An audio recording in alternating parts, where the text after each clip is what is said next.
The button has been pushed. Hello and welcome. Can you believe it? Have you heard? I don't know, but guess what?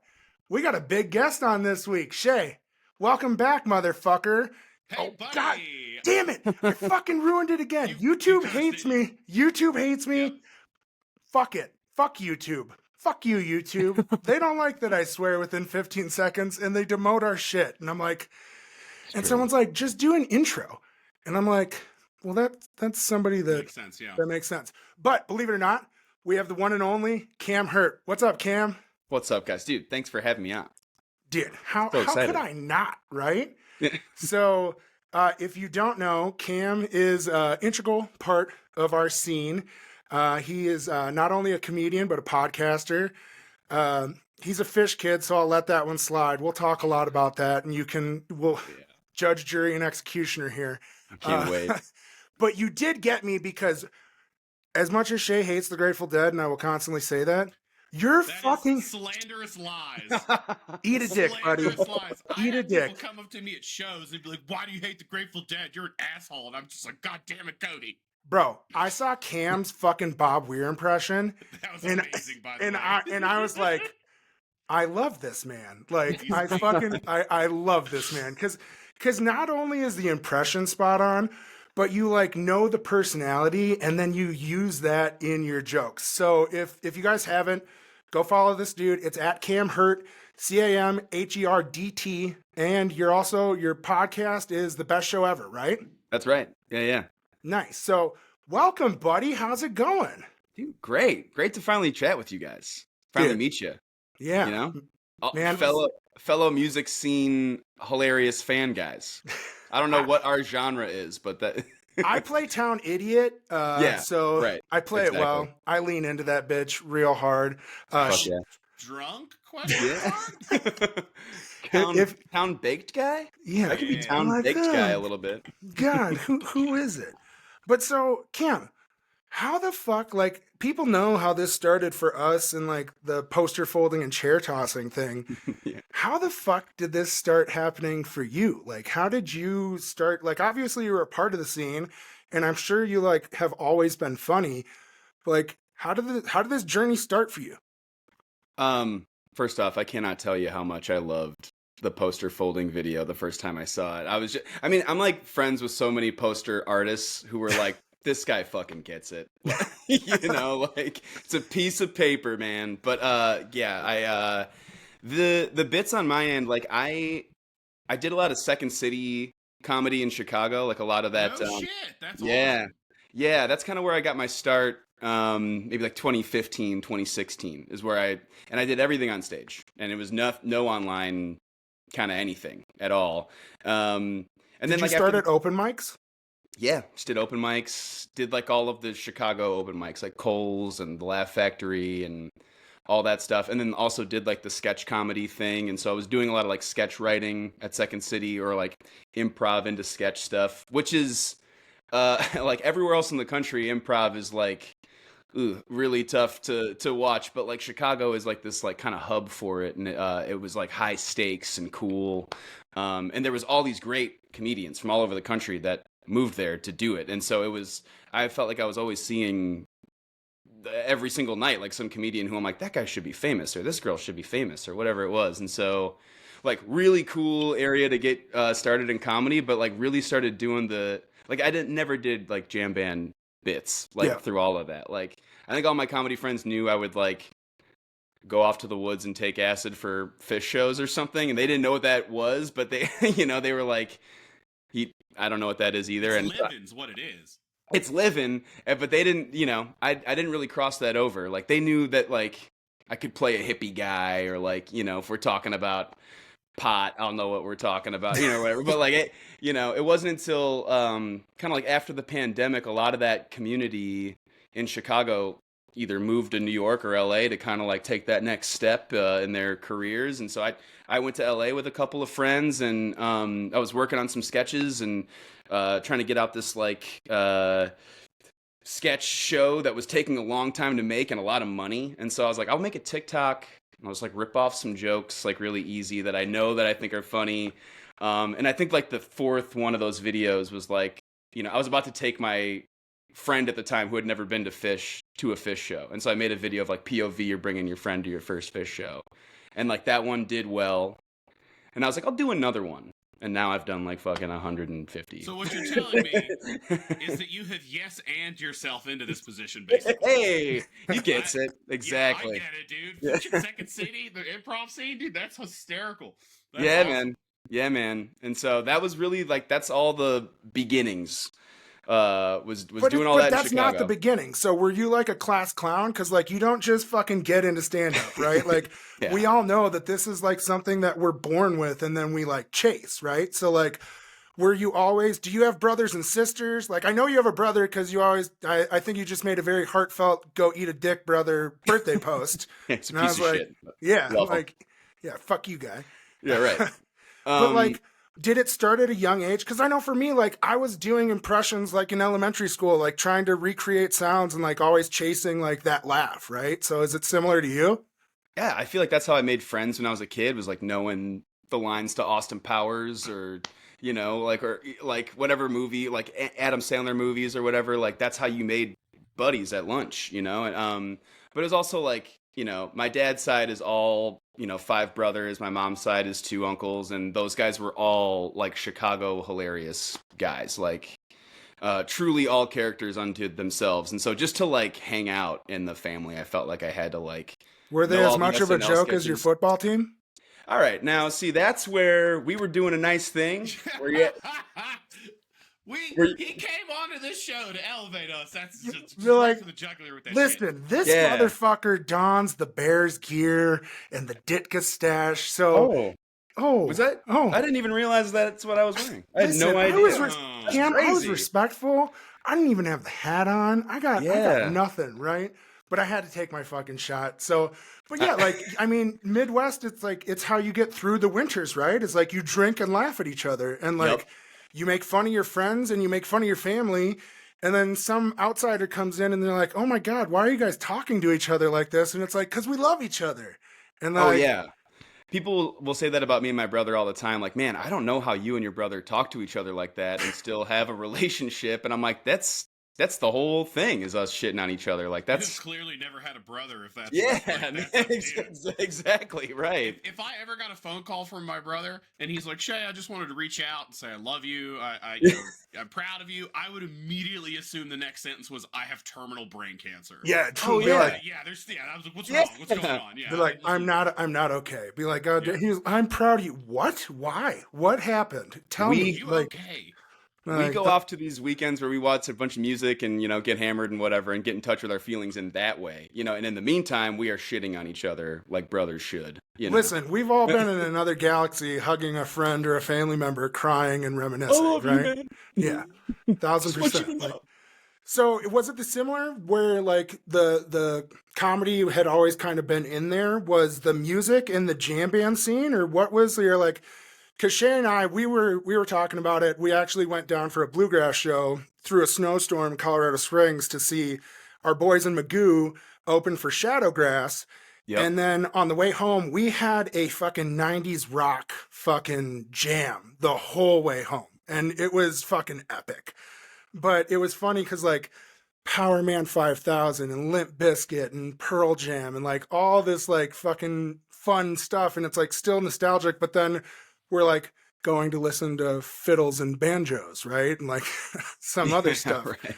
So what has your musical experience been like? And like, how did it get to you being a terrible decision maker and loving Phish for so long? I think my folks, like, just like I said, like all my folks and all my uncles and everyone were all really funny and had really good taste in comedy and like showed us all the SNL stuff. And they also just had really good taste in music. Like concerts were a premium in our house. Like we owned, my parents owned a restaurant, just a restaurant in town. And that was what they did. I mean, they worked all the time. They worked on Sundays, it was how it went. But like, that's what they took off for, was like, if Rush came to town, they were going to Rush, or yes. if pretty much any like major guitar hero, if it was like Clapton, Santana, Jeff Beck, any blues like Buddy Guy, BB King, any of that stuff, we were like taking off work to go do that. And like they treated that importantly. And so I feel like throughout my childhood and like into my,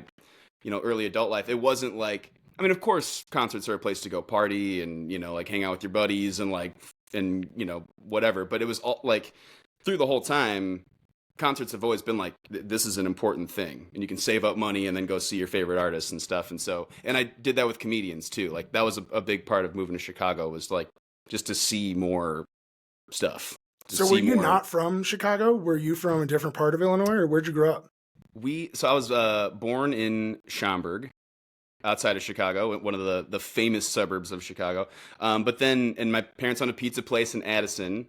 But in like 98, that franchise moved a restaurant up to Wisconsin. And so my parents were like, yeah, we'll go up to Wisconsin. And so I grew up in Packer country. You went to the Dairyland and you were a fucking Bears fan? Yeah. Ugh. Yeah, my whole childhood, okay? People no like wonder you're a TPing comedian. my house. You've been the butt end of jokes for years. Like the wrong sports ball team. Dude, like I am. This is a real story. My freshman year is 05. The Bears went to the Super Bowl, and I went to the NFC Championship game, and I bought a sweatshirt. It was like NFC Champs Bears, and I wore it to school on Monday. And one of the seniors was like, "Hey Cam, it's a pretty cool sweatshirt. Come here, let me see that." And I I'm walking towards him, I'm like, "Yeah, it's like got the thing." And he like pulled me close and like swung me to the side and like slammed me into the locker and was like, "Don't ever wear that fucking sweatshirt to school ever again." That is serious. Dude, Wisconsin was very serious with the Bear Packer thing. So I mean, Well, yeah. what I like to remind people of is that's the Super Bowl with the lowest quarterback rating of all time for Rex Grossman, and the winning quarterback was Peyton Manning. We still almost won that. We lost that game by 12 points. Dude, yeah. I'm still losing sleep over it's that. insane. It is insane. And that was the last time you guys were relevant. So, okay. Well, I got to tell you right now, it is the best time to be a Bears fan, the off season. Hey man. Dude, we're all hope. Because we're all hope right now. I have this huge target on my back. Hard Knocks did none of you guys any favors. That emotional roller coaster coming into this season, Caleb, everybody was so high. You guys went 4-2. I have receipts with my buddies, my Bears fans, and I was like, "How many games do you think you're going to win after this?" And they're like, "Oh, at least 6, blah blah blah." And I was like, "I think maybe you win 1 game, if not 2, but I think you win none." And you better believe all fucking season long, I was going back to those screenshots and sending it to those Bears fans. And just like Scott Tenorman, I was drinking those tears, right? And fucking just savoring them. It's the nectar of the gods. Because whenever any of the teams in the NFC North are doing well, my fucking dumbass is getting phone calls, text messages, posts, and I love it.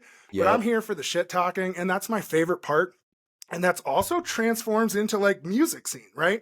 Which is kind of fucking stupid, because it's like, I like Widespread Panic and the Grateful Dead. Fuck Phish. Like, my drug band's better than your drug band. Yeah.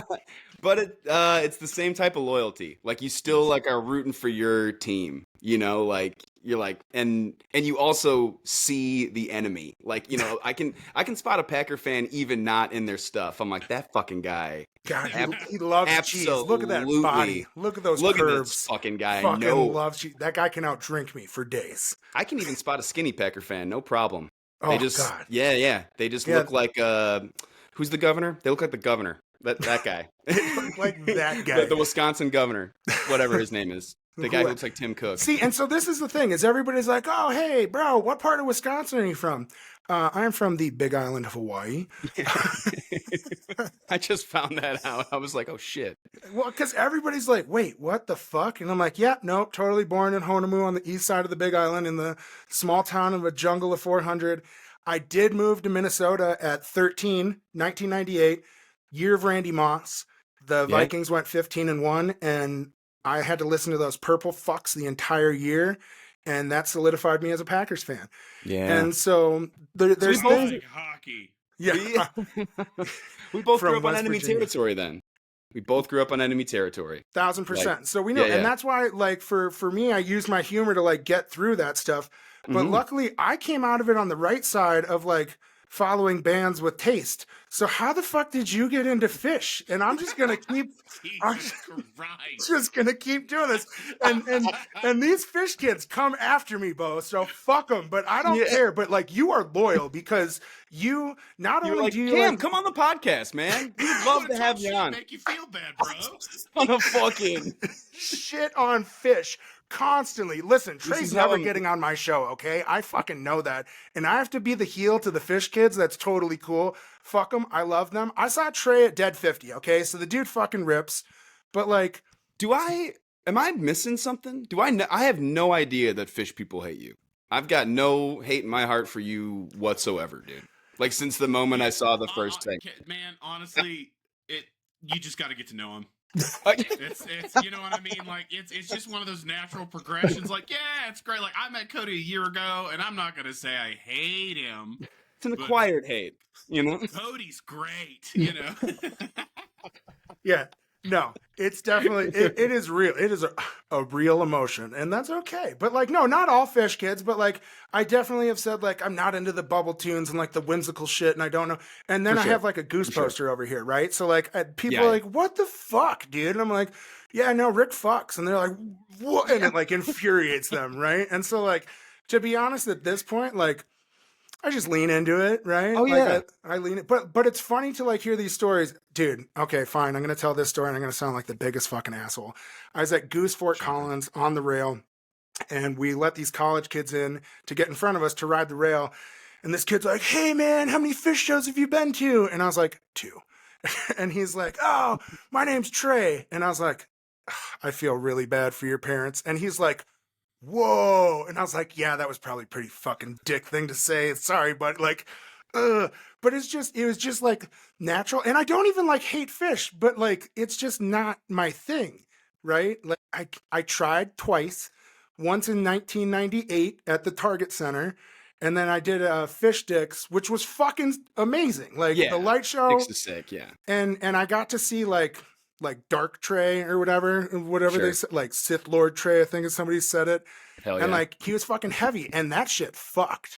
Yeah. And they're like, "Oh yeah, that's heroin Trey." And I was like, "Bro, he needs to pick the needle back up. Like this shit is this, like that's not the first time that's been said. Dude, Sure. People like said that about Scott Weiland and Stone Temple Pilots too. Oh, yeah. Like, "Oh man, you're sober. You guys suck now." Yeah, man. damn it, don't put that juju on me. But like I'm telling you, like that is the sound that like I like that sound. Like some of like the circus stuff and like some of like I just don't. That video that I was telling you about that I'm gonna do for Swerve. Yeah. I'm using Phish lyrics for that. Yeah. So that people are like, wait, what? What the fuck? Right. But Yeah. like, but so Hey, Cody, can I interrupt you for a second? never. Are we recording right now? Oh god damn it. Is the video is the audio working? God damn it. Yeah, I fucking deserve that one. God damn it. All right, yes, it is recording. But let's seriously. We'll so check like, again in a half hour or so. yeah, I'll just keep fucking this up. What's really terrible is Tyler was here and he's like, "Bro, did you hit record?" And I was like, "Yes, I hit record, but I didn't check anything." Shit happens.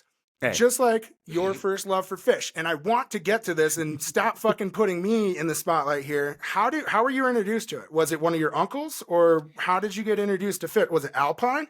It was, I mean, definitely them going to Alpine like every other summer was a thing that got talked about around my area. I'm like from Oconomowoc, Wisconsin. It's like 45 minutes from Alpine. But also like my older brother, who's like 10 years older than me, and all of his friends who worked in the kitchen at my parents' restaurant, they listened to Phish. And that Fucking was like degenerates. the Phish. Then they were total degenerates. Like I would get picked up from school by one of these guys, and all the other moms in this like pickup line are like, "Are we letting Cam go with this fucking guy?" Like, The smoke billows out of the van door. It's like a Is anybody man. else seeing this? Is this okay? He's like a man bun, and he's got like some weird thing as his gear shift. He's like, "What's up, dude?" And it's like the car's like playing loop-de-loo jams and stuff. And He's got a "You don't need dope to dance" sticker on the back. yeah, exactly the guys. And like and those guys were hilarious, but they also were like, you know, super into Phish and were like a Phish brain trust in like '98. Like they were like so into it, and Bunch of talking about the shows all the time. 1.0ers. Big time 1.0ers, and I was like into Green Day and shit like that. And they would make fun of me. They're like, "What are you listening to? Like, don't listen to that." And so it got introduced to me as like, this is cool. This is what like your cool older brother and his cool friends listen to. But like, my friends didn't listen to that. Like through high school, no one I knew listened to Phish. Through middle school, like no one, like one or two people. And like in 2010, I talked a group of my friends into going, and like they just all bailed. Like no one, like it was a very singular experience for me. It was not a cool thing, but I liked Did your improv. big brother bring you under his wing, or did you literally just ride solo? So by the time it was like time to go to shows with my brother, he was not in the best spot health wise, we'll say. Okay. Like he's not really going to shows these days with the stuff that he kind of got into in the early 2000s in that scene. And so like that was the other thing. Like I was like, oh, like I like Phish, I like the jams, I really like the improvisation here, but I'm like, man, I'm not about to go to this shit by myself. Like, I'm like, this is a huge scene, and so it wasn't until I was doing comedy in Chicago and like met some people who were Phish fans, and we would talk about Phish all the time. And then at one point I like had to like come out to these people that I hadn't been to a show. I was like, I never been. They're like, what? They're like, why do you know did about? They spit on you, or was They it were just like, shame? they were like, why do you know about this at all if you don't go to shows? Like, why would you be interested in this in the slightest? And I was like, I don't know, because my older brother said so like 15 fucking years ago. And so I then went to my first show in like 2018, and now I've been to a ton. And oh wow, that's pretty recently. I just based on the skits and stuff. Let me put it this way.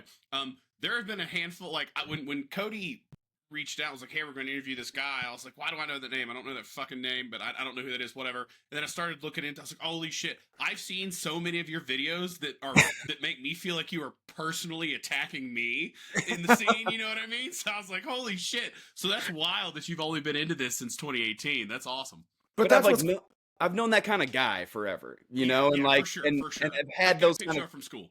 Yeah, and they've like had those kind of conversations forever, and like it's talked about like it's life or death, and that's true of the Billy scene. That's true of Goose fans. That's true of it is life or death. But Phish whoa! I gotta stop right here now, because Phish kids are on a whole nother fucking tier. Okay, like as bad and wookish as the Billy kids are, the torch will never be passed to anyone when it comes to Phish kids, because like the self-deprivation, the fucking hate, like the angst, like nothing's ever good. Like Mondegreen was shit. Whoa, Mondegreen ranked as one of the top 10 greatest Phish shows of all time. Like it is literally like such a battle. Be like, oh my god, like dude, your skit about Goose being good, it was one of your early bits. When you're like, oh my, like I listened to Goose and I liked it. Okay, let's not tell. What are you guys talking about? Oh yeah, Goose fucks. Be like, oh, like dude. And there is like so many parts of the pie chart of Phish fans. Like there are some that I am not. There are some parts of that pie chart that I certainly am not. But it's do you still have the sign? Can you hold up the sign? Just slowly pull up the "shut the fuck up" sign for us, please. I do like that you guys are big on shutting up chompers. Dude, that is. I gave out so many chomper cards at Winter Wondergrass. It was a good time. So man. It's brutal, and what I want to talk about is chomper cards. Please. We will. What I'll do is I'm going to put Cam's face on it though, so then it'll be his own fucking chomper cards, and he can start giving them out. So Please. What's funny is I remade the Big League Chew logo to say Big League Chomper, and so what's funny is one of my buddies, Matt Clay, and his wife Diz. She is the fucking chomper of all chompers, except her one rule is except at a Phish show, because these kids are like hardcore Phish kids. Yeah, we were at Billy String Cheese, Electric Billy, and I was like, Liz, go fucking stand over there. I love you. Go over there. Please. I can't. And so I was giving her shit when this started coming off. I was like, I'm going to make a Big League Chomper. Can I get a picture of you turned to the side? Because I can't find one on Facebook that works. And she's like, what the fuck are you doing? And then Matt called me. He's like, bro, Diz really doesn't want you to make a shirt or a sticker with her on it. Saying that she's a chomper. Yeah, she's like, she doesn't want that. She doesn't want to be known as a chomper. I'm like, bro, she's your wife. He's like, I know she's a fucking chomper, bro, but like, we can't let everyone know and like have her be like the brand that is chomping. So the next one I'm gonna make is gonna be a Diz edition where it's 1000% gonna be her fucking chomping it up at a show. But like Phish Kids and the chomping is fucking next level. And like, what's crazy is you guys like have 100 shows under your belts. But then, like, what the fuck do these guys talk about? What are they discussing that's so important? That's the thing. And, like, there's so many, because there's not a lot of bands that have been around for fucking 40 years. And so there's, like, different factions of the fans where I'm sitting here and just grateful that I'm able to see them because I liked them in the 90s. And there's a lot of stuff that you can't see from the 90s anymore. And I'm like, man, this is still a watchable product that I'm happy to travel to go see. And that's such a cool thing. And then the guy behind me is just like, this fucking sucks. And this is fucking new bullshit or whatever. And then I'm turning around being like, can you shut up while I'm watching the show? And then he's like, oh, I'm the issue at the show? Like, you're the issue at the show. I'm like, you're the problem because you like the music you paid to see. I'm like, fucking go home and listen to 98 then. Like, go, like, because they're not playing that tonight. They're not playing it like that. They're going to play it like how they're playing it right now. And that's what you're going to, like, that. It's always funny when you're in the, parking lot at a Phish show and the people are, like, playing, like, some, like, 1994. I'm like, I ain't seeing that band tonight. Like, you're seeing the same guys, but it's going to be a very fucking different show. And, like, if that's your expectation, you got to expect something else. Like, I don't know. And I like, it's just endlessly funny to me of like the guys who like, go spend thousands of dollars to travel across the country, like have the shirt, they got the fucking hat, they got everything, they got the VIP tickets, and then they're sitting there talking through the whole show and like pissed that they didn't get Llama. Like, it's like endlessly funny to me. I'm like, man, like the entitlement is real, right? Like, fucking listen. I go to shows so I don't have to go to Bears games. You know what I mean? Like, I don't spend money on that. I don't spend my money on that because it hurts my feelings when I go. And I go to shows and I have a good time. And so, like, it is funny to me when people are at a show having a bad time. Like, or just like... Did you hear about that shit that Tool pulled? Yeah.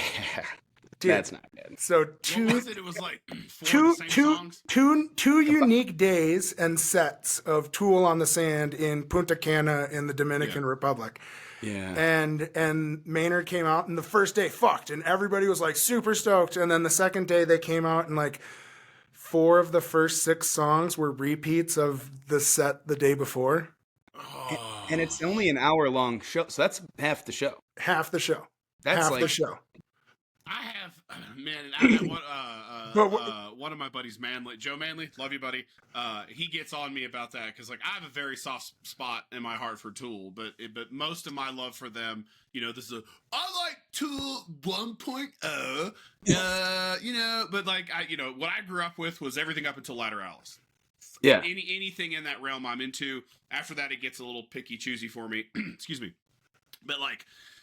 When I saw them in Denver once, and then a friend of mine was like, hey, I've got an extra ticket. It's really good seats. It's like $250 or whatever the price they were asking for it was. Like, do you want to go? And I was like, I'm going to skip it.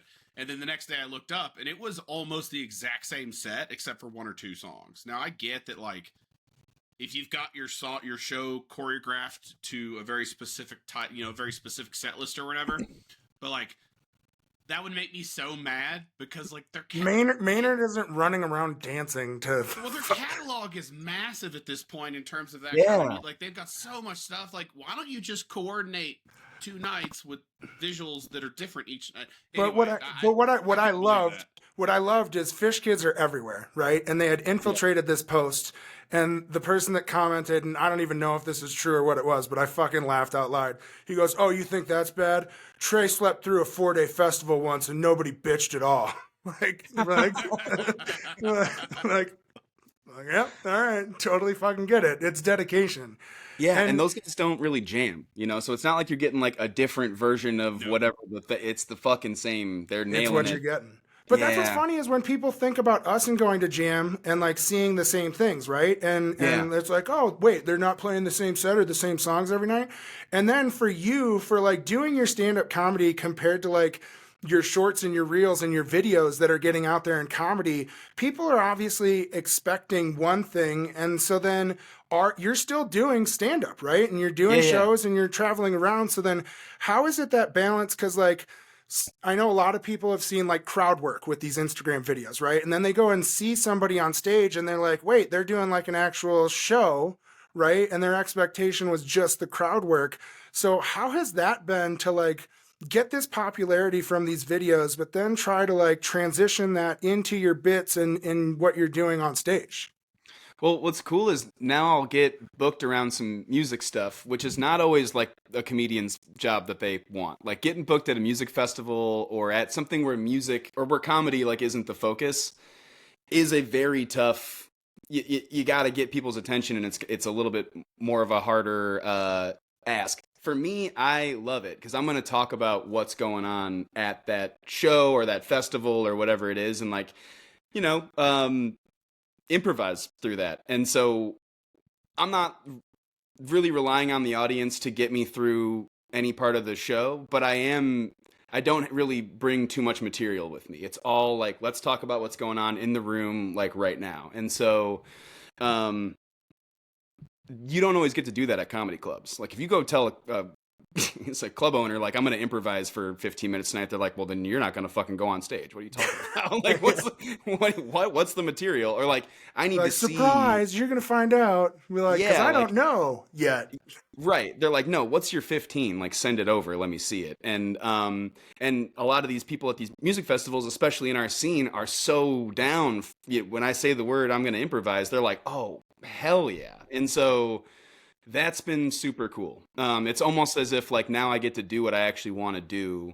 And at comedy clubs, yeah, you do have to like tailor it to the room. Like you got to hit on stuff that people know what you're talking about. I can't talk about, even if I say the word chomper, like in a bit, like maybe two guys in the back are going to be like, oh, but like you got to get like the room. And so yeah, you have to know who you're talking to and what you're playing towards. Yeah. And so that's why I'm starting to really like these music sort of gigs, like where I'm. And so how do you feel like, because obviously the stand-up and doing the gigs on stage, it gives you a system, right? And so like, it helps you because I've told the story before, but every year on my birthday, I try to challenge myself to do something different. So like 3 years ago, I had started writing a book. 2 years ago, I started doing stand-up. Nice. And then last year I started the podcast. So it was always just like, hey, push. Because like people are like, oh, you're funny. How do you do this? But like stand-up was so much different, right? Like being able to structure things, the timing and like putting that stuff together. But now it has to be fucking terrifying. Dude, but what's great is like when you get used to that, then when you have to improvise, I already kind of like, without knowing what I'm going to do, I'm like, oh, I'm going to circle back to what they said and I'm going to fucking bring this together, right? So like, do you feel like that's kind of helped you, Cam, like grow as a comedian and like build from some of this like traditional stand-up to now more like improv, and may I dare call it like comedy jamming, right? Like I would love if you called it that. That would be a super high compliment. Yeah, no, I mean, definitely. And the difference, like your whole life, I'm sure people were like, dude, you are fucking hilarious. And there's a huge difference between being hilarious in conversation with your buddies and being hilarious like when it's like, all right, and now it's Cody's like, turn. All right, like, go. Yeah, it's like, and talk. Be like like it's a totally different thing, and you got to think about how you're opening, and you got to think about how to like build up to certain things, or how to introduce yourself to an audience, or how to like slowly start doing some stuff that crosses the line instead of just like crossing the line. Can I tell you how I introduced myself on my very first stand-up ever? Please. I walk up on stage. It's at the Denver Acme Club or whatever, and I go, just like I told Trisha Jackman when I was 13, be gentle. and then I ripped into 5 minutes about fish dicks, and it fucking killed, dude. And I had no idea what I was doing. And it was it was terrifying, but like that high you get is so fucking fun. So like, Oh what yeah. was it like for you going from stage, and then what was your first like show at a show? Well, like getting started in Chicago. Chicago's cool because it really is like a throw shit at the wall and see if it sticks kind of town. And there are so many different outlets for getting started in comedy if you want to. But yeah, like the first open mic I ever did, I did not get a laugh on my first joke, and then just did like the rest of my 5 minutes in a 2 minute run on sentence and just fucking left the stage. Just Like, ripped it off, just like, and Just pull the ripcord. Let's go. yeah, but uh going out there over and over again and like really making it a thing. I mean, I dove in really deep when I was in Chicago. I didn't do much else, and so I got really used to it, and I got like really into kind of going out there with nothing and following whatever is fun, like you said, or circling back to stuff and putting things in your back pocket. Like those are all tools that I worked on as if I was like going to the gym. Like I got really, really into getting better at that. And who were some of the comedians that you were listening to growing up? Who was the foundation of your stand-up? Chris Farley is like probably still my favorite comedian of all time. Like he's just my spirit animal, in case you were wondering. Man. Yeah, he's just like, that's how I talk. Like he talks like people from the Midwest talk and shit, and he's crazy, and he's just like a ball of joy. He doesn't really tell jokes, and I love like guys like Seinfeld or John Mulaney or George Carlin, who are the setup, punchline, awesome stand-up, but I've always kind of related more to like the crazy ball of energy guys like Farley or Robin Williams or like Steve Martin or those kind of just off the cusp. Yeah, and those kind of guys who can just bring this element that you can't teach. Like you can't learn how to write. Like there's no writing there. It's a vibe. It's like an energy. It's not something you can recreate. Right, and I think that is like then what I found in all my favorite musicians are people who are like super seriously incredible, but also don't take themselves seriously and bring this element of themselves to it. Like, I mean, that's why I like Trey. I mean, he is just so unbelievably himself, and I feel like that's like Billy within his scene too. Is just like, yeah, but Trey's fans make up for it with their entitlement, so like they have enough for everyone else.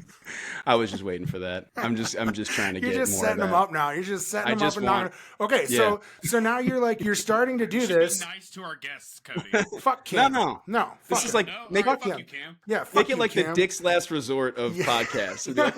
Fucking You're pussy. like, nobody ever wants to fucking come on here again. Be like, did you see what they did to that nice man? You're like, Nice God damn it. We're gonna see a trajectory in the next couple of years where like all these failed comedians are like, well, everything was great. Then I went on, what's the reason for this? And everything just fell the fuck apart. Like, I don't know what's everyone's happening. like, damn it. It does suck. You're right. He is a fucking dick. But so you're doing these stage shows. You finally go to a Phish show. You're starting to like dabble into the scene and I think this is what actually benefits you is you spent so many years like learning and getting that knowledge and the resource, knowing the fans before you even met the fans, right? So like you have this perception, you see what's going on, you hear these 1.0ers talking about the evolution as it's happening, right? And then you start to see it, and then now you're finally like in the scene yourself. But like Shay was saying, you have so much history and knowledge that people wouldn't know that your first show was in 2018, right? And like, we shouldn't fucking tell people that anymore, Cam, so that they don't know things. No, I'm not. Listen, that's just playing into all that entitlement bullshit. Like, I'm not doing the show count thing with you. I'm not doing the like when'd you start thing with you. Like, if you want to check me on my fandom, go for it. Like, I don't give a fuck. Like, I like this. I've always liked this shit for me anyway, and so like it does not like you ain't gonna make me not like it by being like, you only saw fucking 50 shows? It's like, yeah, that's actually fucking crazy. Just so you know. Dude, that's actually insane that I've done that. One of my friends, when we were at Winter Wondergrass last weekend or whatever it was, and a bunch of the bands that were at Wondergrass this year, I've seen a ton of times already. But I was like, it was just one of those festivals that lined up and was like, holy shit, everything I'm listening to right now is in this parking lot for 3 days. Sick. Let's go. And we're up there, and my buddy Tad is just like, Shay, Have you ever thought about how like most people go to maybe one concert a year and we'll see the same band like 12 times in a year? It's not normal. That's why people look at us the way they do. And I was like, fuck them. They don't know what they're missing. Sorry, I was working on the comedy thing. I hope the videos are better because of it. Yeah. My bad. All right. Do you That's know on how me. many shows, specifically Phish shows you've been to? Do you keep track at all? I'm like He has just a- under 40. I'm just under 40. He has a belt that he puts a little notch in Nice. every Dude, time. it's funny because you saw the first Billy show I went to was this one right here in Colorado in 2018. This is called a humble brag. Yeah, a little bit of humble brag. That's my That show Mr. is a- Wonka poster. That is a humble brag. Not for sale. Yeah. But unless you want to pay off my new truck. But anyway, we'll talk about Right. that later. But like I have people at shows. I don't know how many of these shows I've been to. All I can tell people is I've been to most of the shows they've played in Colorado since 2018. But like I've had people tell me I was lying to them because I don't know how many of these shows I've been to, and I was like, man, I'm too busy drinking beers to do math. Like I don't have time for that shit. Like, you know, and it's funny because I've ended up in this weird position where, you know, I go to these shows in Denver specifically because most of the stuff we're lucky in that, you know, the band the stuff that we like comes through very, very frequently in the Denver area. Yeah, right. And Everybody does. Everybody comes does. through. And my understanding is Denver has the most venues per capita in the United States. I don't know if that's true or not. Somebody fact check it. I'd believe that. Yeah, but like they're just like, you know, like, well, I've been seeing Billy or whatever band it is since like 2020. It's like, oh, my first show was in 2018, and like I have become what I hate, and then I'm the guy that was like, well, you know, when they used to play that like 4 years ago, it's different, it's better. But I kind of fucking love it. I'm like, oh, yeah, dude. dude. Yeah, I'm like, nah. Meanwhile, he's bringing it up on podcasts, making Yep. sure that it's prominently displayed Just so over his everybody shoulder knows. on every show. Yep, And he's that's like, it. All right, I do- for the record, this poster was not behind me until Cody yelled at me. I bitched about it. That's true. So, 1,000%. If you Sorry. got shit like that, you got to flaunt it. Go I'm a for good it, man. fucking friend, bro. I'm a good friend. But I do think that there is a you know, like when everyone's a huge fan of something, especially like Billy or like some of the maybe not Phish these days, maybe some of the older fans feel this way, but there's a level of like I got here first, Yeah, or I got here pretty early, probably earlier than you. fucking You know, like that's gatekeepers. that is an element of I feel like of almost every band. Like any kind of big scene like that is like Everyone's you guilty. run into that shit at Tool shows. But that's what's funny Definitely. is we were talking about Definitely. like sports fandom and music fandom, right? Like there are like I hate other Packers fans, right? Just like Yeah. Phish fans hate other Phish fans. Like not only do different teams hate each other, but like sometimes you hate people in your own scene. Or it can be like, yeah, my fucking cousin is an idiot. Please don't listen to him. I'm sorry that we're fucking related, but it just fucking happens, right? Yeah. And it's funny because like as these things do, like who gives a shit? Like why can't we just like music and be like, yeah, this fucks, and somebody's gonna be like, well, no, it's actually not that good of a fuck, and so really let me tell you how to fuck properly because these are the things that really fuck hard now according to me. And it's like, okay, yeah, well, dude, but you like feet, so I don't like that, and Yeah. I'm sorry. Like, I know, that's awesome for you. I don't Good like. for you, I, bud. I don't want to do that, you know. Or maybe it's not feet, or that's cool if you like feet. I don't care. I mean, but so I'm you just can like, find Cam's Foot Finder account on footfinder.com Oh, yeah. /CamJam. I was gonna say you plugged the Instagram, but you didn't plug the most important link. It's my foot finder. Watch it as he dips his toes in heavy whipping cream. That's right. It's quality content. Spend way more time to on Lighthouse.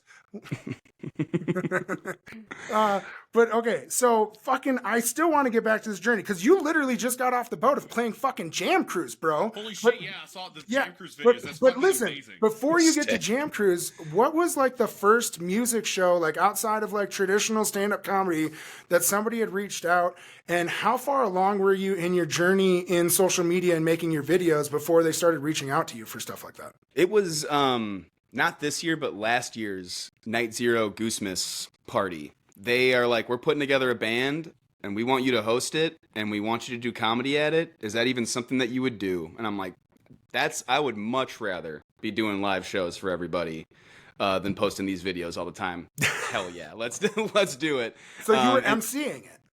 Yeah, and that was like that was just at like a bar that was in Hampton, and yeah, this guy Kevin Johnson put that event on, and he brought in like all the Goose people. You got like Ryan Storm and some other folks in like a band. And I did like some characters that night, and I like did like a little like set break bit and everything, and then after that I got to do Mondegreen, the Phish festival. I I performed at one of the pods there, and the Oregon Country Fair this last year. That's like this like super not well known, super hippie festival in Oregon. It's like an acid Ren fair. Oh Jesus Christ! And it was like I can hear the wooks running to it now. It Like, was what is this? like nothing you've ever tips seen. from Cody for the plan to go to it. Just so that's It was wild shit, and that was a really cool thing to perform at too, because that was a little bit of like there was some comedy elements there and some music stuff, and so people were ready for it. And then did the Night Zero thing again this year, and got to do Jam Cruise. That shit was awesome. Yeah, and you got to see our boy Andy Frasco. Yeah, man. Yeah. Fuck. Is that dude not the wildest motherfucker ever? He's like everything that you expect when you meet him. He's like, genuine. He's him, right? Like he is him. He's so truly himself. People think like it's a shtick or like what he's doing on stage is like a performance, and some of it is, but what people don't realize is that's fucking Andy. Like that is him. Like he is fucking all gas, no break. And what's nice is like has found a way to slow down a little bit after all this bullshit that he dealt with and like finally having to cancel a show and deal with some health shit. So it's nice to see him evolve and like to see his music continue to grow. Cause dude, that guy is a fucking hustler, bro. Yeah.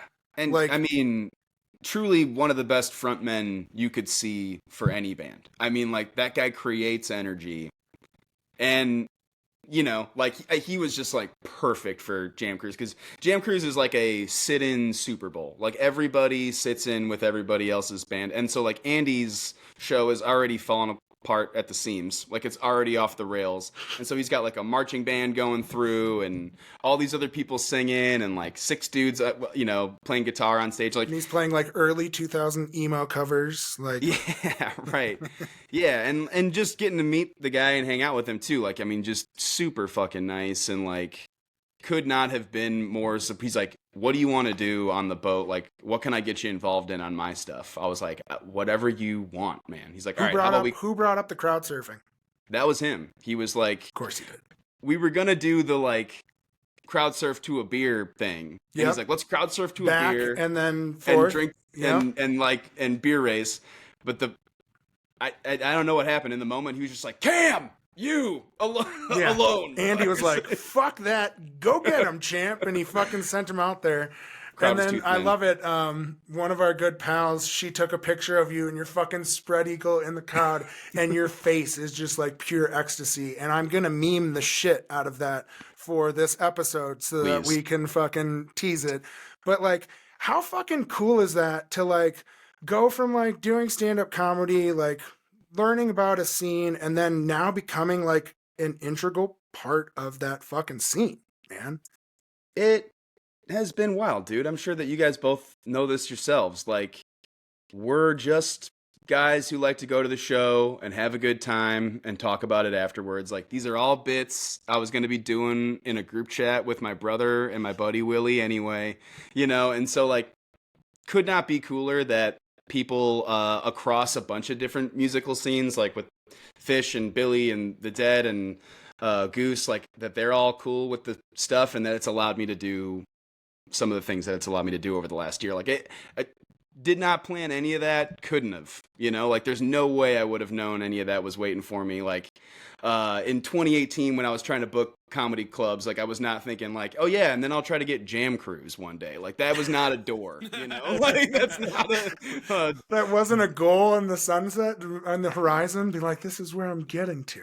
It wasn't on the whiteboard in the bedroom, you know what I mean? And so now the whiteboard has been washed away and there are new aspirations. So what's next for you, buddy? What are you trying to do? When where will we be seeing you? Obviously, we'll still see you on social media because that's a fucking terrible, draining thing. And that was the other thing about Frasco is not only is he an incredible musician and a great human being, the fucking dude crushes content. Like it's nobody's business. And what people don't realize is it's fucking him. He's the one do it. He fucking edits it. I know that Bo helps with some of the stuff and there's some other people that help like Gingy does some cool videos and editing on some of that shit too. And like they have a team, but for the most part, Frasco is fucking that content raw by himself.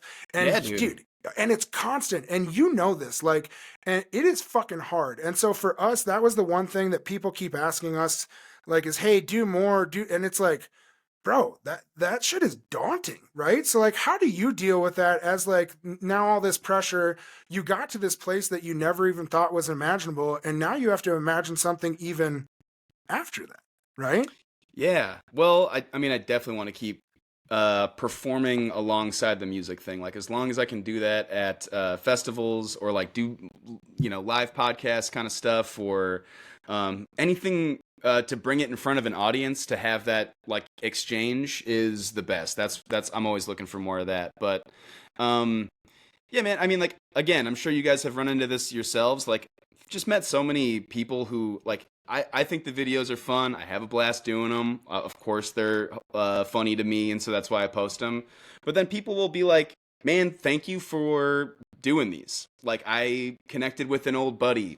I sent him one of the videos, and he was like, that's hilarious. And we haven't talked in 10 years, and now we're talking. Or, like, people are just like, yeah, thanks for kind of, like, livening up my social media page. It's not all fucking the worst shit ever. Every once in a while,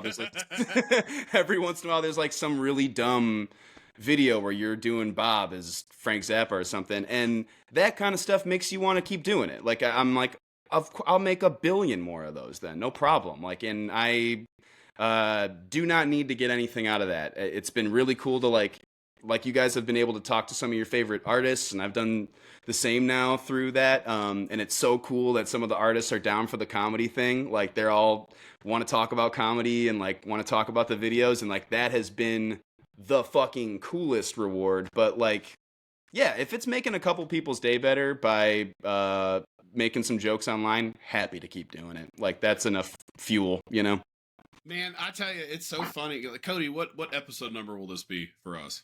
29, I think. 20. Okay, so we haven't even done 30 episodes of this, and and especially, originally a couple months ago, I would have said if I go to a show in the Denver area, I'll have people talk to me, and Cody is much more comfortable with this than I am because I've never experienced this. But they'll be like, "Hey, man, love the show. Keep doing what you're doing. I think it's great. You make me happy." That kind of reaction, and then I'm like, "Oh, that's cool."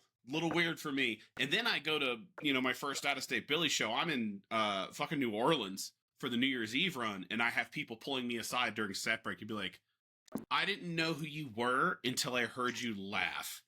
Yeah, Thank right. you for doing and it's such an interesting reaction for me because, and now that I'm saying this, I bet everybody's gonna just fucking hassle me anytime I go out.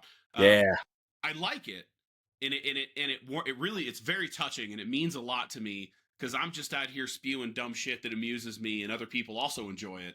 Right. But it's also really uncomfortable for me to a certain extent. Like Cody has to drag me kicking and screaming into the social media stuff because it's just not a realm I'm comfortable with. And it's been such a wild. Meanwhile, I am spread eagle social media whore. Like every hole of this man's body is full of some sort of social media. Like he can't get enough of it. Bro, you have to, right? Like you have to. That's what he keeps yelling at me. And it's crazy because people will say like, oh, either they love you or they don't. And it's like, I've never listened to the show, but fuck you. And it's like, oh. Yeah, I love those. Oh, yeah. Like, okay. Cody gets mad because he's like, yeah, people like you. They think I'm an asshole. Dude, they do. They definitely love Shay. And that, but I'm totally okay with it because obviously I understand that I make myself a target and I say shit like fuck Phish and fuck Cam. But like that's deservingly so, buddy. Right? And so now like, you, dude, I love you too, buddy. But like what I tell people is like, if I'm not ragging on my friends, then I don't really like my friend, right? Like it's a comfort thing. And like mostly like we were both probably probably picked on for being like in enemy territory and being different, right? So then Oh, it's yeah. like what we knew was to fucking like dig at each other and then like cry about it at home like softly where no one would see, and then come back and be like, yeah, no, fuck you, like this is what's up. And then it becomes a lifelong thing, and then we just kind of do it nonstop, right? It was always like I'd come home from school and I'd be like, this fucking kid was so mean and this kid was so mean. And they're like, well, what were you saying before the game this weekend about the Bears? Did you say, and now you don't want to go to school because it's bad and you said too much stuff? And I'm like, yeah. And then they're like, well, yeah, Cam's maybe, always been like, very soft What spoken, did we and he's learn? never Yeah. shared his I've thoughts. always been soft, let's be honest. So fucking, and that's what's cool is like, yeah, so we get people that come and like notice us or whatever it may be or not. But I think all of us can admit, like, I would do this if no one watched. Big I time. would do this just because like I enjoy it. I enjoy bullshitting with Shay. When I meet and like get to like interview people and like have conversations like this, by the end of it, when we press the end and the button has been pushed to end the interview, people are always like, man, that was so much fun. I loved it. Like, you guys have a great energy or whatever it is. But what they don't realize is that's literally us, right? Like, and I guarantee, Cam, I can see this, like, you're genuine. So like the same goofy dude that we know on the video, like obviously it's not nonstop, but when you're out and about, that is who you are, right? I'm gonna be doing bits. Like there's gonna be my group might not get like yelled at for chomping at the show, but we might get looks for like laughing too hard at something like a dance move that someone's doing, or like yeah, it's constant bits at the show. And after the show, not while the music's going. All right, maybe sometimes while the music is going. But like the Not the while, man a not, card. not, not while Trey's Yeah, playing. no, you Not can while put my Trey's face on the playing. No, well, Trey's playing. But yeah, no, I mean, like, yeah, like I was saying before, like the Bob voice, I'm doing the Bob voice anyway. You know, I'm doing that in Dude, I would be audio doing that messages for to my myself friends. constantly. Like, I would just be like, like making us like your burger you made the other day. Like, I would have been talking to myself in like Bob's voice about like how great I was like making this fucking burger. There is like a once you start doing it, it's like a very intoxicating way to speak. It's like how like I don't know if you saw the clips of like Austin Butler after he played Elvis. Like Yes. he was like on interviews like still talking Still like Elvis. talking like him, not, yes. That's So not you how get he locked talks. in. You're locked in. Bob is like Elvis. Like it's hard to not live like that for the rest of the day then, you know. When did you start playing with it? Because obviously like you play characters in your stand-up and you have bits and you're playing voices and things like that. When did you find that Bobby voice? Well, I mean, like, we've been doing Dead & Co. shows kind of since they started doing the Dead & Co. shows. Like, 2016 or 17 was the first tour, and we were at that tour. And then, like, you know, hearing Bobby speak in between songs is, like, that's the jewel of those shows. Like, it is cool to go watch John Mayer, watch O'Teal, hear the Dead songs, of course, but like to be in the room with Bob Weir is like a very special thing. And then like, you know, me and my brother would just use that for like, we would be sending audio messages of like what he said at set break and be like, we'll be right back after a short break, you know, and then, or like, and then it just evolved into like you say everything, like, you know, if there's like a rap song out right now, like you'd be like, you know, doing the Kendrick Lamar lyrics over All right, the fucking. I have a personal ask for you. Since everybody's bitching and we fucked up this episode without an intro, so my idea is to get a bunch of "What's the reason for this?" Will you record me a "What's the reason for this" in Bobby's voice? Of course, yeah. Well, what's the reason for this? That's so good. Dude, I have to tell the story. The one time I saw Phish was at a Halloween show in Las Vegas, and Bob Weir came out on stage. Oh, fuck. And, at the time, Yeah, big deadhead, super cool for him. Yeah. I mean, so shit. If you've ever wanted to feel uncomfortable, be at a Phish show when Bob Weir comes out on stage and ask, "Who the fuck is that old guy?" Oh my. Shay. Dude, Shay. My buddy, Stay. all these friends with me are like, they just turned their back and just looked the other way. I I was like, all right, well, I'm gonna get some constructive feedback on that interaction at the end of the day, dude. So that's cool, man. Like, No, you did guys, one by want one, some- everyone in the venue just turned around and looked at you until it was like even the spot- band the was like, spotlight turns and fucking Yeah. shines on him. "What did And at that the guy just time- say right over there?" This fucking asshole up here, and we're in the nosebleeds too. And I was just like, I'm like, who is that? And they're like, what do you mean, who is that? I'm like, the old guy. Who is that? And they're like, Wrong room. Go get Wrong some room to. clear? Go get some chicken Nobody strips, answered bro. me. Yeah. They just told me to fuck off with their eyes, and then I found out after the show. They Now I gave just tell you to this- fuck off every day. Yep. Like I'm sure each one of your I'm sure at some point a wife or a girlfriend has asked you guys a question during a football game when you're like, what the fuck? And you got the look that they've gotten before. Now Yep. you know how that feels. That's the look 100%. that you got. Yep. They got the Be like, Just- and I am babe. disappointed for the rest of my life in you, but let's talk about this. If I remember correctly, he played a vacuum or something. I don't. It was weird. I bet. They did, bet they'll and they do jumped that. on little trampolines. It was fucking weird. It's been stained in my brain forever. I didn't fucking get Yeah. it. Good And that's show. the shit that people were talking about. Like, we need to get back to that. And I was 13 with Judd Kirkland being like, what the fuck did you bring me to, bro? Because I was listening to like Limp Bizkit at the time and fucking Beastie Boys and like all sorts of shit. And like Phish was just like a whole different wild fucking scene for me. And now, look at me now, boys. Look at me now. Cam, what do you have going on for you in the next couple of months? What do you have planned? Are you going on Give us the tour? plugs, buddy. Yeah, let's Giving plug them- it. Here's the plugs. Right now, the Best Show Ever podcast has got episodes coming out. Interviewed some cool people on this season, like Rory Scovel, cool comedian. Cotter Ellis, the drummer from Goose. Did he show his nipples? He did a good job of keeping his shirt on. God He damn, really he did. wasn't in a fucking kimono? No. He somehow brought up every single jam band that's ever existed. That even ones that I don't know. Dude, but Cotter he- fucks. That dude he's is the awesome. coolest. I am trying to infiltrate the Goose scene by telling them I love Jesus, and hopefully that they will accept me into their inner circle, and someday I can fucking shine the light on them too. But There's a sticker back here that says Goose is my favorite Christian rock band. Dude, fuck yes. somewhere. That one's for you. That's I got- fucking beautiful. So you Yeah, got no, some new I mean, episodes coming up on, and what is the show? It's the best show ever. That's your podcast. best show ever. Yeah, we talk about people's concert attending experiences. So like best shows he's ever seen, worst show he ever saw, his first concert he ever saw in his life. And we try to get some artists, and we also try to get some people like who are like lot vendors and kind of like ancillary members of the scene, photographers, that kind of stuff. The whole scene. The whole scene. All types of folks. And so yeah, those episodes are coming out right now. I'm going to be Where going can they to find them? Spotify, Apple Podcasts, YouTube, all the best show ever with Cam Herdt. And then your social handle. On Instagram, I'm at Mr. Cam for me, and then at best show ever _, for the best show ever on Instagram. Don't you fucking Yeah, we forget got clips that going underscore. out. We're doing. Dude, we're you're doing hustling. clips. You are getting We're- shit done, buddy. we're How do you making have the stuff. fucking time? Man, I don't know. I put a lot of time into this stuff. I don't put that much time into it. That's not good. It just comes naturally.